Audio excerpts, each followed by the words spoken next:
pengetahuan, khususnya dalam kajian tentang ilmu pengetahuan. Epistemologi adalah sebuah filsafat yang secara khusus membahas tentang pengetahuan. Keduanya saling terkait karena epistemologi merupakan bagian penting dalam filsafat ilmu yang membantu memahami bagaimana ilmu pengetahuan diperoleh dan dikembangkan secara sistematis. Khususnya di wilayah kuno, merupakan akar epistemologis utama dalam sejarah filsafat pengetahuan. Epistemologis pada masa ini berkembang melalui pemikiran tokoh-tokoh besar seperti Socrates, Plato, dan Aristoteles yang menggunakan metode dialektis dan induktif untuk mencari pengetahuan yang benar dan universal. Epistemologi pada zaman kuno ini menjadi dasar bagi perkembangan ilmu pengetahuan dan filsafat selanjutnya, termasuk masa pertengahan dan modern. Di masa Kopernikus berpindah dari onologis ke epidemiologis sebagai inti kajian filsafat. Sintetis agama dan akal dalam abad pertengahan. Jadi, abad pertengahan merupakan masa di mana agama dan akal berusaha disintesiskan dalam ranah epistologis melalui filsafat skolastik dan pemikiran teologis yang rasional. Tokoh seperti Thomas Aquinas berhasil menggabungkan doktrin agama dengan filsafat Aristoteles, menunjukkan bahwa iman dan rasio bisa berjalan beriringan tanpa saling bertentangan.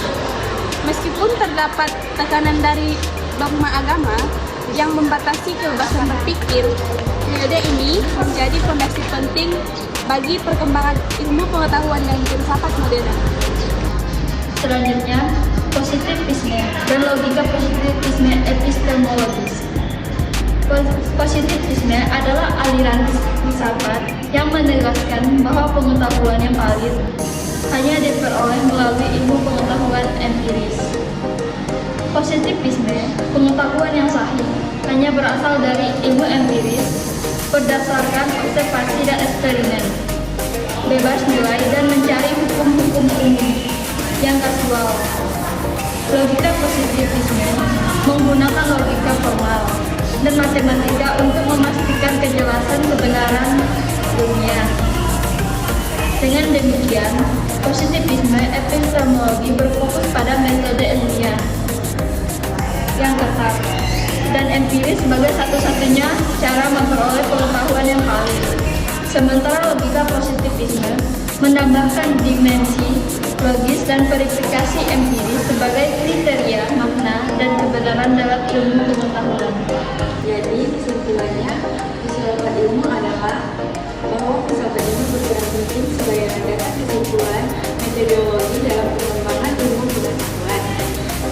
Filsafat ilmu juga menjelaskan sikap kritis, intelektif, dan rasional dalam menyikapi pengetahuan yang sangat penting rasional dan menyikapi pengetahuan yang sangat penting dalam menghadapi dinamika perubahan dari iman ilmu dengan pandangan anormal dan ilmu pengetahuan.